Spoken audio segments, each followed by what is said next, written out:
చూస్తే హిందూపురం ఎమ్మెల్యే నందమూరి బాలకృష్ణకు కడుపు మంటగా ఉంటోందని, సీఎంతో సమానంగా డిప్యూటీ సీఎం పదవిలో ఉండడాన్ని చూసి తట్టుకోలేకపోతున్నారని వైసీపీ మాజీ మంత్రి పేర్ని నాని ఘాటు విమర్శలు చేశారు.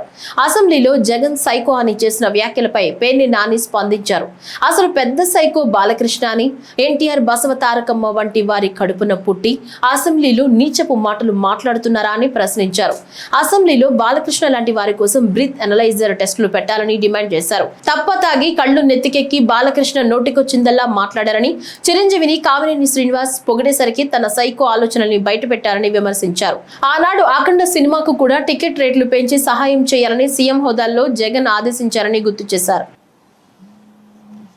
కామినేని శ్రీనివాస్ చిరంజీవిని పొగుడుతున్నాడు. ఆకాశానికి దిగుతున్నాడు చిరంజీవి ముఖ్యమంత్రిని రంకెలేస్తే జగన్ బయటికి పరిగెత్తుకొచ్చాడు అని ఆకాశాన్ని లేపితే ఈయన ఉండబట్టలేకపోయాడు.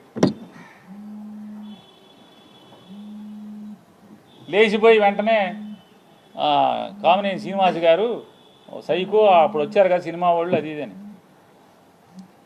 సాక్షాత్తు బాలకృష్ణ నాతో ఫోన్లో మాట్లాడాడు.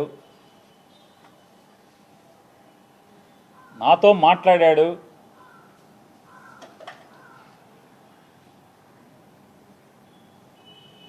మాట్లాడాడే చెప్తున్నా. నాకు జన్మ ఇచ్చిన నా తల్లిదండ్రుల మీద ప్రమాణం చేస్తున్నా, నువ్వు చేయి నాతో మాట్లాడలేదని చెప్పాను. మీ అమ్మా నాన్న మీద మాటకి చెప్తారు కదా. అరే ఎన్టీ రామారావు గారు, బసవ తారకం గారు ఎంత క్యారెక్టర్ ఉన్నవాళ్ళు,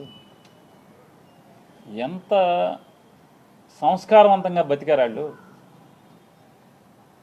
ఎంత సంస్కారవంతంగా బతికారు. వాళ్ళ కడుపున పుట్టి ఈ రకమైనటువంటి నీచపు మాటల అసెంబ్లీలో. పోనీ ఎక్కడో అక్కడ కూర్చుని చీకట్లో మందేస్తా మాట్లాడామంటే అది వేరు. ఎవడో వీడియో ఫోన్లో తీసేశాడు, బయట పెట్టేశాడంటే అర్థం ఉంది. అసెంబ్లీలో మాట్లాడతారు.